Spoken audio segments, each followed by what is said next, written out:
এই জন্য দোস্ত এটা বোঝা উচিত, প্রতিটা ওয়াজ, প্রতিটা নসিহত, প্রতিটা বয়ান যারা বলে তারাও কষ্ট করে বলে, যারা আয়োজন করে তারাও কষ্ট করে আয়োজন করে, আপনারা যারা এসে বসছেন তারাও কষ্ট করেই বসছেন।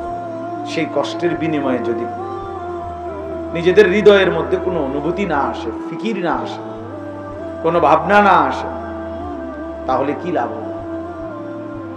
وَإِذَا سَمِعُوا مَا أُنزِلَ إِلَى الرَّسُولِ تَرَى أَعْيُنَهُمْ تَفِيضُ مِنَ الدَّمْعِ। কোরআনুল কারীমের স্পষ্ট আয়াত, আল্লাহ তাআলা বলেন সাহাবায়ে কেরামের অবস্থা, নবীজির সাহাবাদের হালাত তিনি বলছেন আল্লাহ তাআলা, যে সাহাবীদের অবস্থা হলো তারা যখনই আল্লাহর নবীর উপরে নাজিলকৃত কোরআন শুনে নবীজির জবান দিয়ে, বা ইযা সামিউ, যখনই তারা শুনে, তো আল্লাহ তাআলা নিজে সাক্ষ্য দিতেছেন যে তোমরা দেখবে আমার রাসূলের প্রত্যেকটা সাহাবীর চোখ দিয়ে পানি ঝরে পড়ছে। তারা আয়ুনাহুম তাফিদু মিনাদ দাম', তাদের চোখ দিয়ে পানি ঝরছে। তাহলে কি বোঝা গেল? সাহাবায়ে কেরামের হালাত হতো, তারা কোরআন শুনতেন তো কাঁপতেন।